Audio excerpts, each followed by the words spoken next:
और बेटा third type का है आइसोटोनिक सॉल्यूशन। आइसो का मतलब क्या है? सेम। ठीक है। The solution whose osmotic pressure is कैसा होगा? सेम होगा। नो चेंज इन साइज, इसमें ना तो सेल सिकुड़ेगा ना श्रिंक होगा मींस, और ना स्वेल यानी कि फूलेगा। ठीक है। और इसकी बेटा एप्लीकेशन, एप्लीकेशन मतलब यूज, कहां पर ये टेक्निक अप्लाई होती है, कहां पर यूज होती है?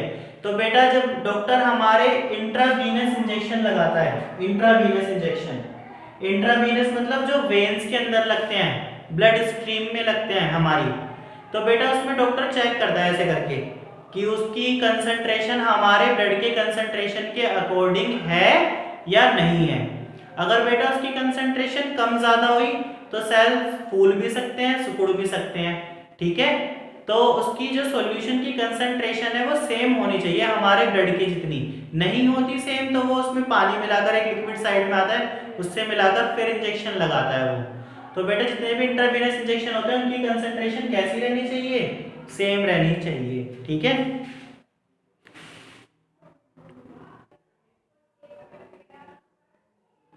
उसके बाद बेटा हमारी स्टार्ट हो जाती है van't Hoff theory. Van't Hoff theory क्या कहती है बेटा कि जो अगर सॉल्यूशन बहुत ज्यादा डाइल्यूट हो, यानी कि उसमें बहुत ज्यादा पानी मिला हुआ हो, तो उसमें हम गैस की तरह भी फॉर्मूले अप्लाई कर सकते हैं, क्योंकि जब बेटा पानी बहुत ज्यादा डाइल्यूट हो जाएगा तो उसमें पार्टिकल दूर दूर हो जाएंगे, और गैस में भी पार्टिकल कैसे होते हैं? दूर दूर। तो उसके अंदर हम गैस का फॉर्मूला भी अप्लाई कर सकते हैं। ये बॉन्ड ऑफ थ्योरी हमें बताती है। According to this theory behaviour of solute particle in dilute solution, ये मेन बात है। डाइल्यूट मतलब जिसमें पानी ज्यादा मिला हुआ हो, is exactly same in gaseous state. ठीक है। वो किसकी तरह काम करने लगेगा? गैस की तरह काम करने लगेगा। Hence we can apply ideal gas equation। और इसमें हम कौन सी इक्वेशन लगा सकते हैं? Ideal gas equation. Ideal gas equation क्या है बेटा? Pi V equals to nRT. हमने 11th में पढ़ी थी P V equals to nRT. यहाँ पर पी का मतलब था प्रेशर ऑफ गैस, इस बार हमने पी को रिमूव कर दिया पाई से। पाई का मतलब है ऑस्मोटिक प्रेशर, बाकी सब सेम है। पाई क्या है? ऑस्मोटिक प्रेशर किस में होना चाहिए? एटीएम में। वी वॉल्यूम लीटर में होनी चाहिए। N number of moles. R solution constant है, इसकी वैल्यू आपको याद रखनी पड़ेगी 0.0821। ठीक है। और टी टेम्परेचर, टेम्परेचर किसमें? केल्विन में। ठीक है।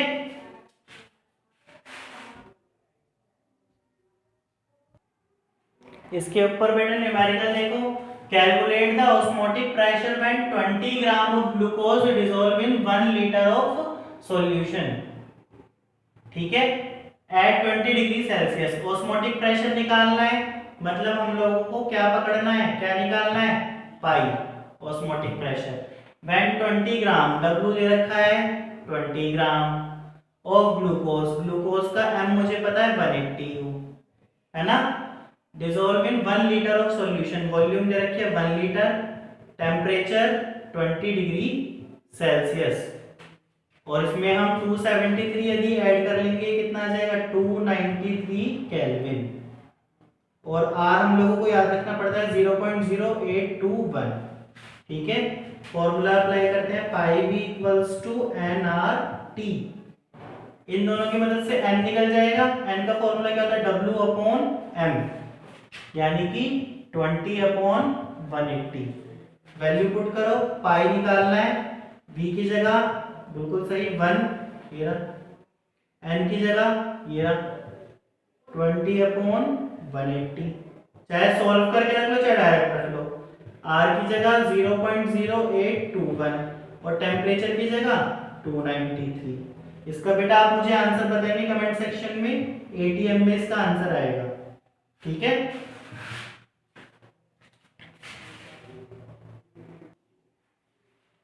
अब बेटा हमने अधिकतर जितने भी सब्सटेंस लेकर चले सॉल्यूशन चैप्टर में, वो ऐसे सब्सटेंस लेकर चले जो नॉन वोलेटाइल, जैसे शुगर जो टूटेगी भी नहीं पानी में डालने पर, या ग्लूकोज। क्या होगा? ठीक है। जैसे अगर हमने NaCl ले लिया, मैंने स्टार्टिंग में बताया था बेटा कोलिगेटिव प्रॉपर्टीज वो होती हैं जो नंबर ऑफ पार्टिकल्स पे डिपेंड करती हैं। अगर हमने NaCl ले लिया तो वो तो टूटकर दो हो जाएंगे, है ना, पार्टिकल डबल हो जाएंगे, पार्टिकल डबल हो जाएंगे, तो हमारा आंसर गलत आएगा। तो उस कंडीशन के लिए हमें बॉन्ड ऑफ साइंटिस्ट ने समझाया बॉन्ड ऑफ फैक्टर, जिसको हम आई बोलते हैं, स्मॉल आई।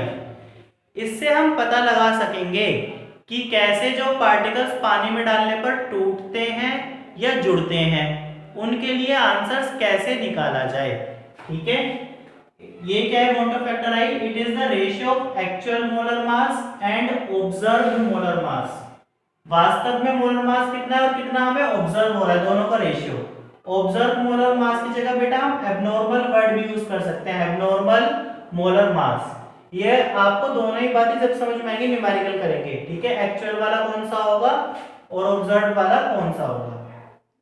एक बात और याद रखनी है, अगर बेटा डिसोसिएशन हो रहा है यानी कि पार्टिकल टूट रहे हैं, डिसोसिएट मींस टूटना, तो आई की वैल्यू हमेशा 1 से ज्यादा आएगी। ऑब्वियस सी बात है, टूटने पर पार्टिकल ज्यादा होंगे। और यदि एसोसिएशन वाला पार्टिकल जुड़ रहे हैं तो यानी कि पार्टिकल कम हो जाएंगे, तो उसकी वैल्यू लेस देन 1 होगी। और यदि डिसोसिएशन भी ना हुआ और एसोसिएशन भी ना हुआ तो आई की वैल्यू कितनी होगी? 1। ठीक है,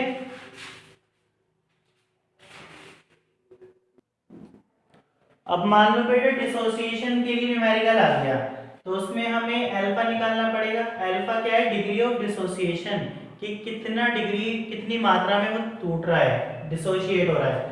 उसके लिए आपको फॉर्मूला याद रखना होगा, I - 1 M - 1। आई क्या था? बिल्कुल सही, बॉन्ड ऑफ फैक्टर। न्यूमेरिकल करते वक्त देखेंगे कैसे अप्लाई होना, टेंशन मत लो, एक दो बार प्रैक्टिस होगी तो आ जाएगा समझ।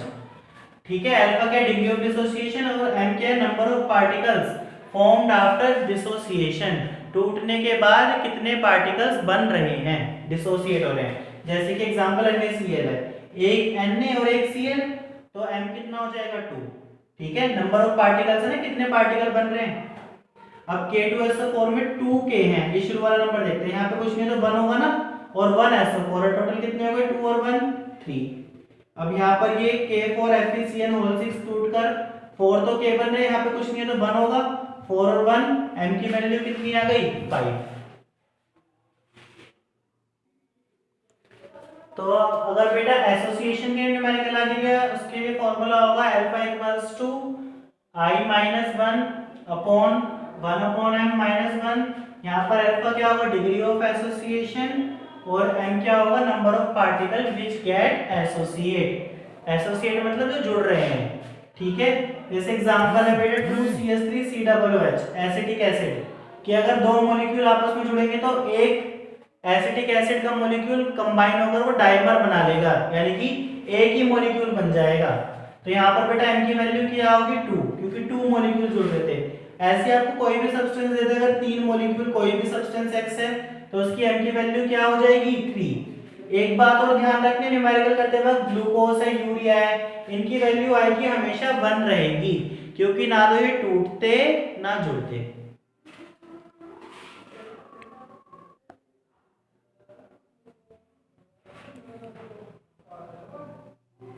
अब देखो बेटा, इसके ऊपर एक मैंने न्यूमेरिकल लिख रखा है और इसी के साथ हमारा ये चैप्टर कंप्लीट हो जाएगा। ठीक है, 2 gram of C6H5COOH dissolved in 25 gram of benzene shows depression in freezing point equal to 1.62 Kelvin. Molar depression constant for benzene is 4.9 Kelvin kg per mole. What is the percentage of association of acid if it forms dimer in the solution? तो बेटा देखो 2 ग्राम, मैंने सबसे पहले wait लिख दिया, wait कितना given है? 2 ग्राम। C6H5COOH का मैंने m निकाला, 122 ग्राम आ रहा है, ग्राम नहीं इसको यू लिखते हैं। और हमारा बेटा कैपिटल W कितना है? 25 ग्राम, ये केजी में होना चाहिए, केजी में करने के लिए मैंने इसको लिख लिया 0.025 केजी। और बेटा क्योंकि डाइमर बना रहा है तो m की वैल्यू 2 हो जाएगी, यानी कि दो मॉलिक्यूल जुड़ रहे हैं आपस में। और डेल्टा TF ये लिखा देखो, depression in freezing point. Depression in freezing point क्या था? बिल्कुल सही, डेल्टा TF। डेल्टा TF हमारा 1.62 केल्विन है, और मोलर डिप्रेशन कांस्टेंट क्या होता है, केएफ। इसके दो नाम और भी थे मोलर डिप्रेशन कांस्टेंट के, क्रायोस्कोपिक कांस्टेंट और freezing point constant. Delta TF की वैल्यू ये रही, केएफ ये रहा। हमने सारी वैल्यूज लिख ली, फॉर्मूला लगाया delta TF equals to KF M. और बेटा जो भी बॉन्ड ऑफ फैक्टर होता है आई, उसकी हम उस फॉर्मूले में कर देते हैं मल्टीप्लाई। ठीक है, अब m का फॉर्मूला आपको पता ही है, W upon m into capital W। Value put करो डेल्टा TF की जगह 1.62, KF की जगह कितना, ये रहा 4.9, W की जगह ये रहा 2 ग्राम, m की जगह ये रहा 122, कैपिटल W की जगह ये रहा 0.025 और इनटू आई हमें निकालना है क्योंकि हमें परसेंटेज ऑफ एसोसिएशन निकालनी है। That means we have to calculate alpha. Percentage of association का मतलब हमें अल्फा निकालना है इस क्वेश्चन में। तो बेटा यहां से आई की वैल्यू निकल कर कितनी आ रही है, एसोसिएशन के लिए अल्फा आपको पता ही था क्या था formula, i minus 1 upon 1 upon m minus 1। आई की वैल्यू ये निकल कर आई 0.504 0.504 माइनस 1 1 अपॉन 2, m की जगह 2 रखेंगे अपॉन 1, एक में से आधा गया तो कितना बचा 0.5 और यहां से सॉल्व कर कर आ रहा है 99.2%, यानी कि इतना एसोसिएट हुआ, इतना जुड़ा लगभग 99.2%। ठीक है।